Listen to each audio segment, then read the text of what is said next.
முகூர்த்த நாளான நேற்று ஒரே நாளில் பத்திரப்பதிவு மூலம் அரசுக்கு ரூபாய் 237.98 கோடி ரூபாய் வருமானம் வந்ததாக அமைச்சர் மூர்த்தி தெரிவித்திருக்கிறார். இதனை அண்மை செய்தியாக பார்த்து வருகிறோம்.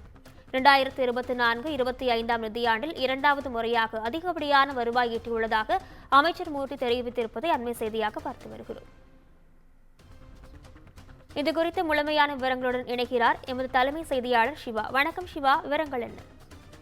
நிஷா, பத்திரப்பதிவு துறையில நேற்று ஒரே நாளில் 238 கோடி ரூபாய் வருமானம் ஈட்டியிருப்பதாக பதிவுத்துறை தற்போது தெரிவித்திருக்கிறது.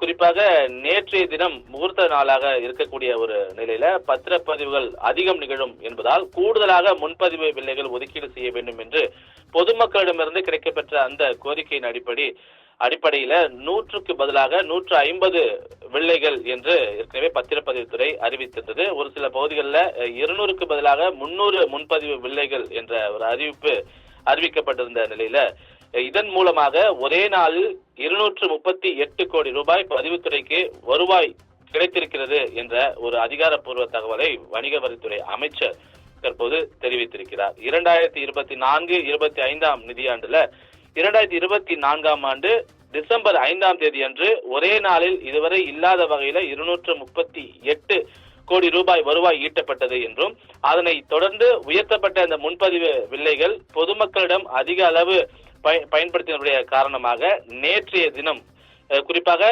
23,421 ஆவணங்கள் பதிவு செய்யப்பட்டு இந்த நிதியாண்டில் இரண்டாவது முறையாக 238 கோடி ரூபாய் வருவாய் ஈட்டப்பட்டிருப்பதாகவும் இதன் மூலமாக ஒரு நாள் வருவாய் வசூலில் இரண்டாவது முறையாக இதே நிதியாண்டில் அதிக வசூல் செய்து ஒரு புதிய மைல்கல்லை பதிவுத்துறை எட்டியிருக்கிறது என்றும் பதிவுத்துறை மற்றும் வணிக வரித்துறை அமைச்சர் மூர்த்தி அதிகாரப்பூர்வமாக தற்போது தெரிவித்திருக்கின்றார். நிஷா, விவரங்களுக்கு நன்றி சிவா.